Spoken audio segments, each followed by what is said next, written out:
Tâm ra xaផ្កាយចរប្រចាំជីវិតមើលផ្ទាល់ខ្លួននិងមើលពីអ្នកដទៃនិពន្ធដោយលោកកងផាន់ពុទ្ធសករាជ2516ត្រូវនឹងគ្រិស្តសករាជឆ្នាំ1972បោះពុម្ពផ្សាយលើកទី3ផ្ទះលេខ391វិថីប្រជាធិបតេយ្យភ្នំពេញកថាមុខតម្រាសាស្ត្រនេះសម្រាប់មើលផ្កាយចរជុំវិញឆាកជីវិតរបស់អស់លោកអ្នកទោះទាយថ្ងៃណាមាននិស្ស័យទាបថ្ងៃណាមាននិស្ស័យខ្ពស់ប្រកបទៅដោយភោគបរិវារនិងសម្បត្តិកិច្ចការប្រចាំជីវិតជាមធ្យមមើលពីមនុស្សយើងកាត់ខែណាតាំងខ្លួនឲ្យស្ថិតក្នុងសភាពដូចម្ដេចឲ្យសមប្រកបថាអ្នកណាជាមិត្តអ្នកណាជាបទុស្មិត្តព្រមទាំងគូប្រចាំជីវិតមានលក្ខណៈយ៉ាងណាមិញ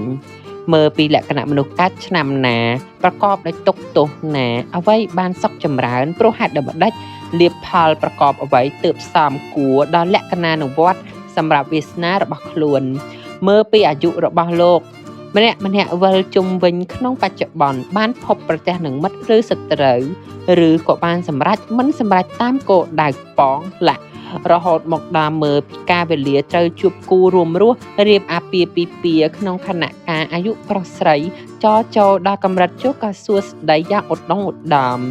រឿងដូចពោខាងលើនេះ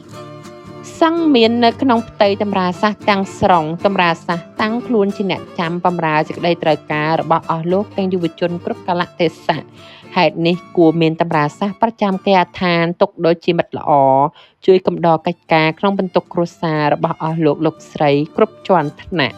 និពន្ធខេមរៈកងខ្ញុំគិតថាកងផាន់នេះកន្លែងបោះពុម្ពហ៎ឈ្មោះឲ្យអ្នកនរអស់គ្នានិពន្ធដោយខេមរៈកងផាន់បណ្ណាគារឈៀងហាក់ហេងខ្ញុំគិតថាអ្នកនរអស់គ្នាធ្លាប់អានសៀវភៅនេះច្រើនសៀវភៅនេះមានបន្ទាប់មកគឺសារបានមានទី1សកិរិយាថ្ងៃអាទិត្យសកិរិយាថ្ងៃច័ន្ទសកិរិយាថ្ងៃអង្គារសកិរិយាថ្ងៃពុធសកិរិយាថ្ងៃប្រហ័សសកិរិយាថ្ងៃសុក្រសកិរិយាថ្ងៃសៅរ៍បន្តមកទៀតមានខែចាប់ពីធ្នូមករាកុម្ភៈមីនាមេសាឧសភាមិថុនាកក្កដាសីហាកញ្ញាតុលាវិច្ឆិការហូតដល់មើលឆ្នាំមានជូតឆ្លៃខាថោះរោងម្សាញ់មមីមមែវករកាចកលជាដើមនោះ